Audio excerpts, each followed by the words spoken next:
Tamil Nadu Deputy Chief Minister Udayanidhi Stalin, speaking in Chennai, strongly emphasized the importance of preserving regional languages. He remarked that states like Haryana, Uttarakhand and Bihar have seen their native tongues diminish due to the dominance of Hindi and assured that Tamil Nadu would not allow such a situation to occur.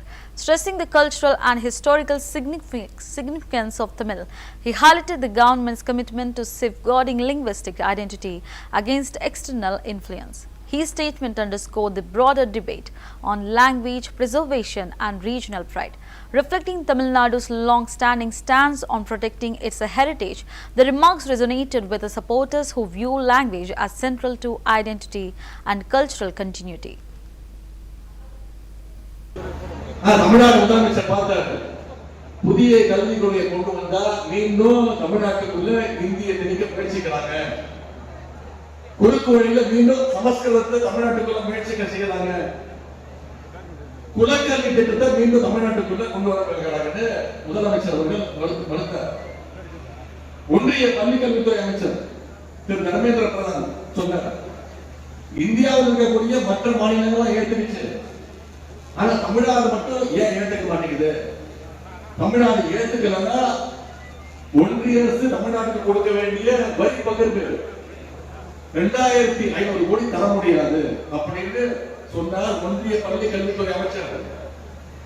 நம்முடைய முதலமைச்சர் கழக தலைவர் சொன்னாரு, நான் மீண்டும் new education policy புதிய கல்விக் கொள்கை கொண்டு வந்தா நீ இந்திய திணிக்கிற, குலக்கல்வி திட்டத்தை தமிழ்நாட்டுக்கு நுழைக்க பார்க்கிற, சமஸ்கிருதத்தை மீண்டும் தமிழ்நாட்டுக்கு நுழைக்க பார்க்கிற, 2500 கோடி இல்ல நீ 10,000 கோடி கொடுத்தாலும் நான் தமிழ்நாட்டுக்குள்ள தமிழ் மக்கள் மீது புதிய கல்விக் கொள்கையை கொண்டு வர மாட்டேன், ஏற்றுக்க மாட்டேன்னு சொன்ன ஒரே முதலமைச்சர் நம்முடைய முதலமைச்சர். இன்னைக்கு மற்ற மாநில முதலமைச்சர்கள் பாக்குறாங்க, ஒன்றிய அரசு ஒரு முடிவு எடுத்துச்சுன்னா தமிழ்நாடு என்ன சொல்லுது, தமிழ்நாட்டு மக்கள் என்ன முடிவு எடுக்கிறாங்கன்னு இன்னைக்கு மற்ற மாநில முதலமைச்சர்கள் பார்த்துட்டு இருக்கிறாங்க. இதுவே நீங்க நினைச்சு பாருங்க, நம்முடைய தலைவர் முதலமைச்சராக இல்லாம நம்பர் 1 அடிமை நிரந்தர பொதுச் செயலாளர், அதிமுகவுடைய நிரந்தர பொதுச் செயலாளர் திரு எடப்பாடி பழனிசாமி அவர்கள் முதலமைச்சராக இருந்திருந்தாருன்னா என்ன நடந்திருக்கும்? 2000 கோடி ஜி, ரொம்ப தேங்க்ஸ் ஜி, நீங்க இங்க வர வேணாச்சு, நானே டெல்லிக்கு வரேன், மூணு மூடிட்டு வந்துடுறேன், 4 கார் மாறி வந்துடுறேன், நீங்க எங்க நீட்டாலும் நான் கையெழுத்து இல்லை, குட்டி கதை கூட போடுறேன்.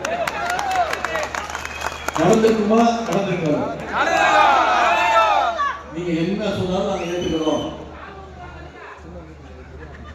அதனால நீங்க யோசிச்சு பாருங்க, இன்னைக்கு பல மாநிலங்கள்ல அவங்களுடைய தாய்மொழி காணாம போச்சு.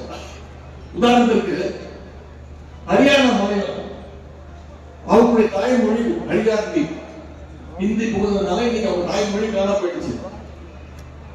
பீகாருடைய தாய்மொழி பீகாரி, ஹிந்தி உள்ள புகுந்து அவங்க தாய்மொழியை மறக்கடிச்சிருச்சு. சத்தீஸ்கருடைய தாய்மொழி சத்தீஸ்கர், உத்தரப்பிரதேசோட தாய்மொழி போஜ்புரி, இந்த மொழிகள் இந்த மாநிலத்துல ஹிந்தி உள்ள புகுந்துருச்சு, அவங்களுடைய தாய்மொழியை மறந்துட்டாங்க. இப்படி பல தாய்மொழிகளை விழுங்கிற மொழி ஹிந்தி மொழி. அதனால